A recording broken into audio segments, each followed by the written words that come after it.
So I'm really happy to be here this morning, and I really like the fact that we had dancers as our performers this morning because we've never had performers at Numen Lumen before that did dance. It's different. I've grown to like the word different. It's a word that used to hold a really negative connotation for me for a very long time.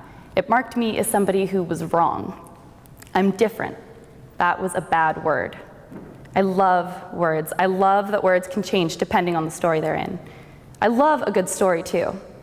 I pick up a lot of people and drag them into my life because I like the parts of their story that I've heard, whether it's similar to mine or not. For one reason or another, my story began to pick up pace when I began middle school. No one's favorite time, I know, but I was different. I was loud and ecstatic about everything. I loved being in school and learning new things and getting to talk to everyone all day.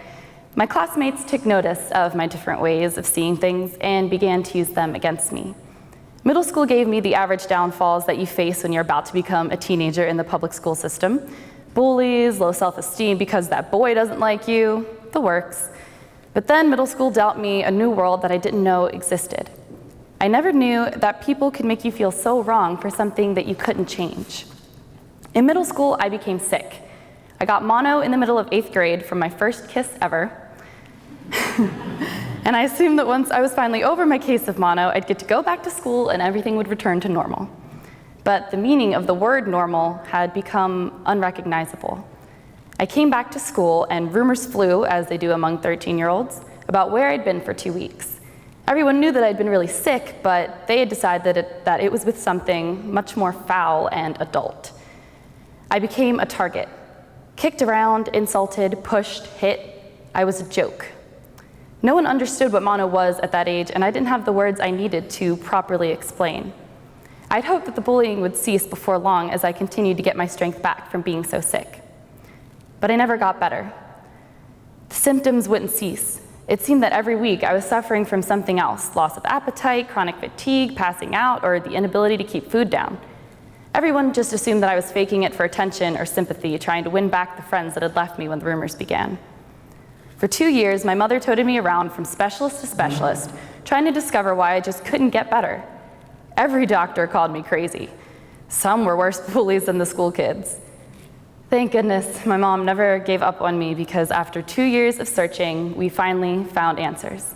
A heart condition, a form of dysautonomia called POTS, that was most likely already slightly present in my system through heredity, and then catapulted into a more intense state by the viral infection, mono. So a kiss ended up breaking my heart, literally. But I was so happy for the diagnosis and so happy to have the words for it, so I could finally prove to people that I wasn't making up how horrible I felt. I had these words, and that meant that I could finally take time to cope with everything that had happened to me for the past 2 years. During that time, we'd searched for answers. I got really lost. Those school kids left their words in my head, and I couldn't get away from them. I sought an escape in any way I could. I snuck alcohol from friends' parents, trying to shut my brain up just for a while. I sliced into my skin to let the pain out. I put fire to every inch of my body because it was better feeling that burn than the numb feeling that was taking over me. Things got rough enough to where I tried to leave this world forever. I was only 14, 15 years old, and I had found myself feeling so heavy, small, and stuck. There had to be some other way to deal with being sick and being treated so poorly than hurting myself. And with some luck, I found one. I had one school teacher who paid me some attention. She noticed that when I wasn't too sick to be in school, I wasn't tuned out and missing school because I was disinterested. I really did want to learn and make an impact.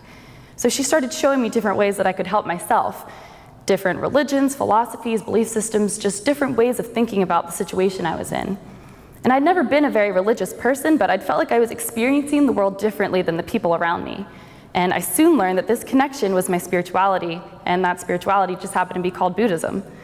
Buddhism came in and stopped me from treating myself so horribly. I'd stumbled upon this system where you could pick and choose what you needed. Yes, there's a guide, a method to it, but you're in charge of yourself. You don't owe another person anything. There was no apologizing to something bigger than yourself for your mistakes. There was no one to blame. And that was something that I really needed. I needed to make myself feel big again. I needed to take ownership of myself. I was very stuck in the habit of asking others for too much help. I was too rough with the world around me and leaned too heavily on the people who were kind enough to support me at my weakest. But when you're sick, friends leave you. It's not that they don't love you, it's just that everyone has their own story to carry out. And how could I have ever expected somebody to be friendly to me if I couldn't even be a friend to myself?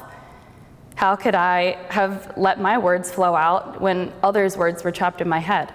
And how could I learn about another person's story or learn about the world around me if I couldn't accept my own story and my world? I knew that with Buddhism, I could keep my story going. Buddhism has taught me that I can take in so much culture from everyone around me, take in their stories and their words, and mold myself into a good, strong person. I can still touch the world gently and leave an impact that's positive. I say sometimes that my head is too full and life feels too heavy, and I feel like I'm much too small of a human to deal with this part in my story. But I know that this does not last. Nothing is ever too heavy to keep me from walking around in my head and scrubbing out everything that's got me stuck. I've been able to find peace when my body fights against me, when my mind slips back to the negative years in school, or when the world around me changes in a way that is too big for me to handle. I have the ability to escape to this place where I'm in charge. Whenever I meditate, I enter this field, and I bury everything that's holding me back deep, deep into the field, or I cut things from a tether that lie along this body of water that's in my field. And after I spend a little more time up in my head sorting things out, I can return to wherever I buried those troubles or cut those ties, and I find that daisies have sprouted from where those negative things used to live. And once I see those flowers, I know that I'm strong enough and I can let go and I can move on as a more whole person. I like being different now. I know that things might not be the version of normal that I'd once hoped for, but I'll get there. I'm not sure where there is yet. I've got a lot more of the world to adventure in before I figure that out, but I'll get there. Better than this, stronger than this. Namu Amida Butsu.